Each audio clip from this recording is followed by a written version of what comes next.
俄军的攻势彻底熄火，哈尔科夫被反推22平方公里，莫斯科也不再安全，上百架无人机夜袭莫斯科，科技园区、导弹设计局、炼油厂一个也没躲过。甚至有消息透露，俄罗斯紧急出动了自家最先进的苏57来拦截这些廉价无人机。不过眼下的普京顾不上这些，俄罗斯正在审议一项新法案，允许普京随时派兵去其他国家捞人。这项法案意味着什么？俄罗斯要对其他国家开战了吗？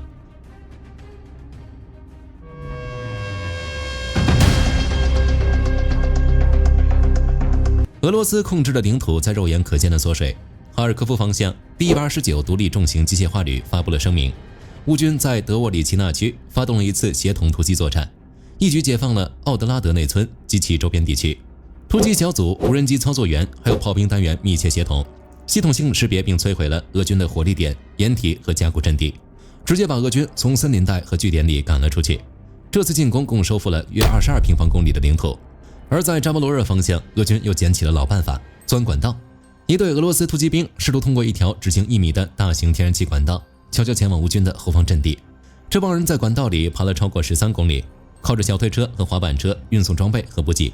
但问题是，乌克兰早就知道了俄罗斯要利用这条管道搞渗透，所以无人机部队在管道出口处提前布设了投降传单。无人机和步兵在那里等着，等这些俄军一头钻出来，迎接他们的是无人机的热情接待。和前线的惨淡比起来，俄军的将领们好像活在另一个平行宇宙。格拉西莫夫又开始发挥传统异能，大张旗鼓地宣布了一堆重大进展。他声称俄军已经拿下了库皮扬斯克，控制了博罗瓦和库特基夫卡全境，正在向库皮扬斯克以西推进，还在红利曼方向打出了突破性战果。俄军已经控制了红利曼85%的区域。结果 ISW 端出了卫星图像，再次戳破了他的牛皮。俄军在库皮扬斯克根本就没有稳固阵地，最多只有一些渗透小组。但是此前乌军已经完成了对库皮扬斯克的彻底清剿，就算又溜进来一些俄军，也不会太多。至于库特基夫卡，俄军大概只占了 6.5%。说什么完全占领，就跟之前喊占领卢甘斯克一样，扒开一看全是水分。红利曼就更离谱了，格拉西莫夫吹得唬人，什么 85%， 实际只控制了 0.06%。这些数据差异放在一起也是相当惊人了。最搞笑的是，格拉西莫夫的吹牛已经到了连自己人都看不下去的地步。据俄罗斯军事博客圈反映，他关于战线推进的说法比最激进的俄罗斯军事博主还要离谱。那些俄军博主都开始嘲讽这些漂亮的报告根本不切实际。据 ISW 分析，这已经是俄罗斯最高军事指挥层连续第5个月发布完全不准确的战场评估，要么是最高指挥层根本不了解战场真相，要么就是了解了但是不愿意也不敢承认。于是这些虚构的捷报正在反过来坑俄军自己的作战规划。比如明明库皮扬斯克这边还毫无进展，但是俄军已经制定了下一步向西打舍甫琴科维的计划，第一步还没走完就想到后面了。也不怪一堆俄罗斯将领围着普京承诺到秋季之前拿下顿巴斯了，没准他们真的以为俄军在前线打得有多牛。简单来说，俄军内部正处于这样一种状态，将领们对可供说谎，谎言变成情报，情报又被用来制定完全脱离现实的作战计划。在这种情况下打仗，你不说谁说？俄军指挥体系已经烂到了根里，防空体系更是不能直视。俄军严防死守的莫斯科又被炸了。按照俄罗斯国防部自己的说法，在1夜之内，俄军防空系统拦截并摧毁了556架乌克兰无人机，从比尔格罗德到莫斯科14个地区同时拉响警报。莫斯科市长索比亚宁也不得不承认，仅在莫斯科及周边地区就击落了超过120架无人机。这个数字听起来不算多，但是打的全是要命的地方，该炸的一个都没落下。先看泽列诺格勒，这里距离莫斯科大约有30公里，是俄罗斯微电子产业的心脏，被称为俄罗斯硅谷。其中有一家叫埃尔玛的科技园区被乌克兰的无人机命中起火。这座科技园里驻扎着超过150家常驻公司，涉及电子制造、光学系统、传感器、测量仪器等领域，全部直接供应俄罗斯的军工产业链。2025年5月就被炸过一次，时隔1年又被炸了。安格斯特雷姆公司的半导体工厂也没跑掉，这是一家专门设计制造微电子和半导体的企业，是俄国防部的战略供应商，也是美国制裁名单上的常客。不过哪怕没有乌克兰这一炸，这个公司也快活不下去了。据莫斯科时报报道，早在2024年的时候就被福布斯评为俄罗斯亏损最严重的公司，当年净亏损高达2363亿卢布，折合28.6亿美元，而它的全年营收才区50亿卢布，亏损额是营收的整整47倍。进入2025年，情况不仅没有好转，反而还在持续加速。2025年的销售利润从前一年的8.46亿卢布跌到了1650万卢布，暴跌将近50倍，亏损近2.068亿卢布。2024年的亏损数字之所以那么夸张，是因为这家公司背着对俄罗斯国家开发银行高达2363亿卢布的债务。法院在2026年2月批准了外部救助计划，在未来18个月内，安格斯特雷姆需要通过成本优化、关闭亏损生产线以及出售非核心资产等方式实现财务重组，基本等于变相承认这家公司已经站在破产的边缘。所以泽连斯基这一扎反而给了安格斯特雷姆一个体面的借口，不是破产，是被乌克兰炸了。在杜布纳方向，彩虹机械制造设计局遭袭，这是俄罗斯战术导弹集团旗下的核心设计局，专门负责开发生产各类巡航导弹，包括 KH-59、KH-69 空对地导弹以及 KH-32和 KH-101巡航导弹。俄罗斯隔三差五扔到乌克兰的导弹有相当一部分都是从这里出来的。这一次他们的老巢被端了，这一夜过后，彩虹的生产线恐怕要黯淡很久了。据开源情报分析，乌克兰的无人机好巧不巧命中了该厂的组装和装配车间。能源设施依然是乌克兰的主要目标，无人机直奔莫斯科炼油厂。这家炼油厂承担着莫斯科市及周边地区大约40%的燃料需求，是俄罗斯10大炼油设施之一。虽然在袭击过后，苏比亚宁出来说技术流程没有中断，但是俄罗斯的通报一向不怎么可信。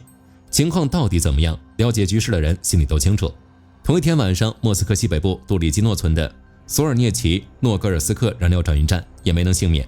一个燃料库被点燃，现场火光冲天。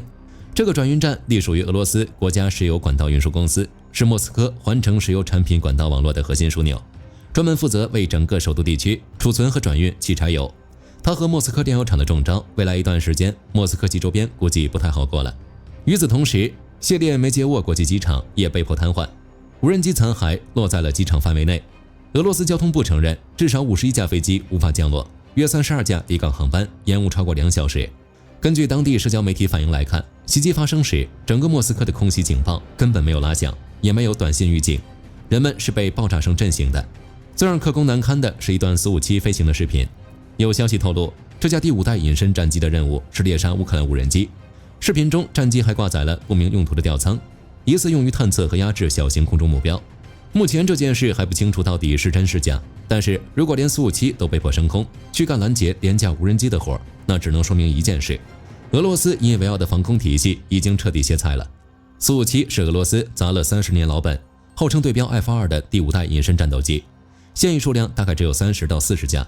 这么金贵的战略资产，理论上应该用来争夺制空权，而不是被当成高射炮去追几百美元的无人机。哪怕这件事儿是假的，但是会出现这种假视频，本身就暴露了一个残酷的现实：俄罗斯的 S-400铠甲系统和整个地面雷达网络很有可能已经无法提供有效保护了。而且这是很多人心有灵犀的事儿，所以才会想着让苏-57出来挽回颜面。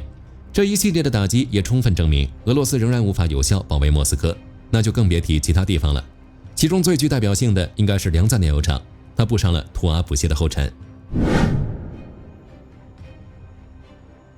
梁赞炼油厂这座石油加工设施的规模也不算小，年炼油能力约1700万吨，约占俄罗斯总炼油量的5%。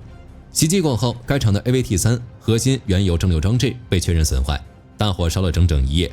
浓烟遮蔽了大半个城区，整座城市也和图阿普谢一样下起了黑雨，油乎乎的黑色雨点糊满了汽车、窗户和建筑物的外墙。俄罗斯当局被迫宣布进入紧急状态。而在克拉斯达诺尔边疆区，受难的是叶伊斯克军用机场，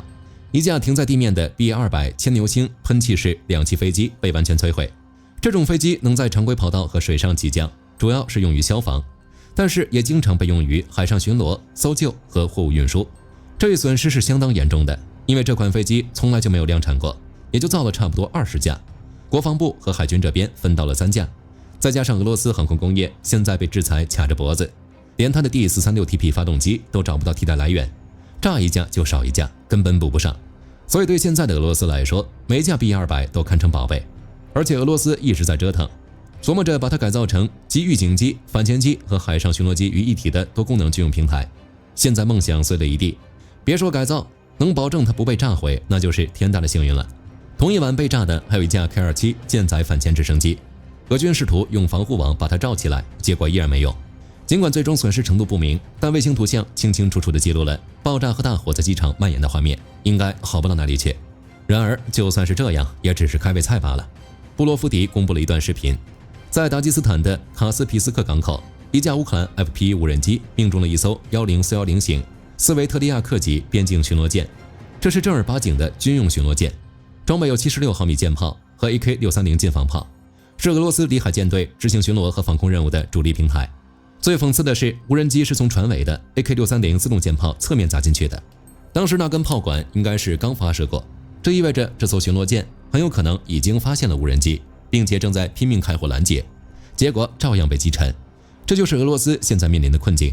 要么根本发现不了无人机，要么发现了但是拦截不了。据开源数据统计，这是5月以来乌克兰在里海击中的第4艘俄罗斯军舰。除此之外，一艘小型导弹舰和一艘扫雷舰也在袭击中遭了殃。里海舰队的家底本来就不厚，能经得起几次这样的打击。在克里米亚方向，乌克兰的无人机小队对塞瓦斯托波尔附近的贝尔贝克军用机场发动了同步打击，摧毁了一套铠甲 S2 防空系统的雷达和导弹设备，还端掉了一个 S400 雷达的机库，顺带收拾了猎户座前哨无人机的控制站。另外还有一个地对空数据传输站，一座空中交管控制塔。等于说，乌军用一轮攻击把克里米亚半岛上俄军最重要的基地从上到下理了一遍。乌军还把矛头对准了一个极其敏感的目标——俄军在米尔内的战略通信枢纽，摧毁了黑海舰队的核心指挥通信节点，完全瘫痪了区域通信。估计在一段时间内，黑海舰队也别想指望协同作战了。其实，早在好几天前，泽连斯基就提出了明确的远程制裁战略，要求对俄罗斯战争机器的每一个关键节点实施系统性打击，从炼油厂到军工厂，从导弹库到海军基地，一个都不放过。而俄罗斯脆弱的防空给这个战略提供了最大的便利。事实证明，哪怕普京在此之前更换了空天军司令，也无济于事。俄罗斯的问题从来都不在于人，而是根本上的技术差距问题。只要不解决这个，那么无论普京怎么换人，结果也只能是整个俄罗斯一轮又一轮的挨炸。就在俄军前线溃败，后方被炸得千疮百孔的时候，克宫悄无声息地推进了一项法案，在某种意义上继续扩大了普京手中的军事权。俄罗斯国家杜马，也就是议会的下议院，以381票赞成、0票反对的结果，通过了一项政府提交的法案，允许普京动用武装部队去保护那些在海外被逮捕、拘留或面临刑事起诉的俄罗斯公民。通俗一点的解释就是，以后只要哪个国家敢按照法律程序抓了俄罗斯人，普京就可以派兵过去捞人，连一个投反对票的都没有。可见俄罗斯的这群议员在这方面已经形成了共识。这项法案的进度条跑得飞快，在投票当天一次性完成了2读和3读。接下来只要普京签了字，法律就能在几天后正式生效。按这个流水线立法的效率，克宫在这件事上到底有多急切，明眼人都看得出来。这个法案就是给普京量身定制的武装保镖法。它的诞生还是因为国际刑事法院对普京发出的逮捕令。逮捕令发出之后，普京的出国访问清单就缩水到了极点。真正刺痛克宫的是2024年，普京顶了这张逮捕令访问蒙古，结果蒙古没有执行逮捕令，国际刑事法院随后对蒙古公开问责。这应该给了俄罗斯教训，如果不出台对应的反制措施，那么按照国际刑事法院的态度，普京在海外的安全就永远无法得到保障。而且欧盟正在筹建特别法庭，2025年欧洲委员会宣布成立该法庭，2026年1月，欧盟已经拨付了首笔1000万欧元运营资金，按纽伦堡模式组建，预计将追究至少20名俄罗斯高官的战争责任。也就是说，克宫很清楚，接下来不是普京一个人被通缉，而是一整排俄罗斯高官都可能被送上被告席，都要面临各种通缉。如果再不出台反制措施，等到欧盟那边筹建完毕，一切都完了。俄罗斯方面应该是早就对此进行了讨论研究，然后在3月火速启动立法程序，仅不到1个月就以413比0的结果通过了首轮审议，再到如今几乎完成立法，全程不到2个月。不过综合来看，这个法案的作用绝非单纯的保护公民，公民权益在克宫眼里哪有那么重要？单看这项法案的描述就知道，一来没有对所谓的迫害给出明确的定义，在这方面留出了相当的模糊空间；二来也没有规定总统在出兵前需要得到联邦委员会的批准。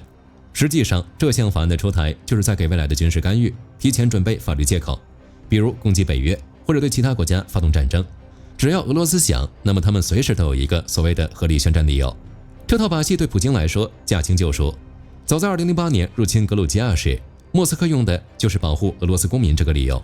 先在阿布哈兹和南奥塞梯地区大量发放俄罗斯护照，然后声称出兵保护本国公民。2014年兼并克里米亚，同样的剧本又演了一遍。现在他们干脆把这种行径写进了法律，把这种操作制度化、常态化。火力军有理由怀疑，普京已经盯上了新的目标。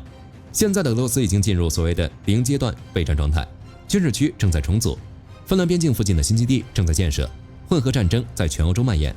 各国情报系统先后拉响警报，得出了同一个结论：俄罗斯要再次发动区域军事冲突。这个时间窗口大概是不到1年，就算是不开战，也能起到一个威慑作用。前线的惨败与后方的无人机轰炸已经彻底撕碎了俄罗斯的军事威慑力。俄罗斯急需建立新的威慑，那么这样一项法律就是最好的武器。就算俄罗斯现在打不动乌克兰，但是如果能安安稳稳的，谁会想要经历一场战争？基于这个心态，无论如何，希望能在一定程度上制止某些国家对俄方高官的追责。不过火力军要说，这样的手段只能越来越让其他国家看清楚俄罗斯的色里内荏。战场上打不赢，就用法律威胁来吓人。俄罗斯这仗打的丢人丢到家了。本期视频到这儿就结束了，各位觉得俄罗斯真的要对北约国家开战吗？欢迎在评论区留言，大家一起讨论。我是火力军，下期见。好的，各位观众朋友们，我们频道一直在聊真实的军事资讯和武器装备，后台也经常有朋友问，有没有值得推荐的入门级模型？今天就和大家分享一款近期接触到的产品。首先，它的外形还原度做得相当不错，比例准确，武器上的一些关键细节和标识也都有体现，材质也说得过去，拿在手上有不错的分量感。其次，它具备一定的可动性，对于理解基础操作原理有一定帮助，让它不仅是个静态摆件。综合它的做工和可玩性来看，价格确实比较亲民。对于想入门模型收藏，或者单纯想在桌上贴一个摆件的朋友来说，是一个性价比很高的选择。商品链接已经给你们上了，感兴趣的朋友可以自行了解。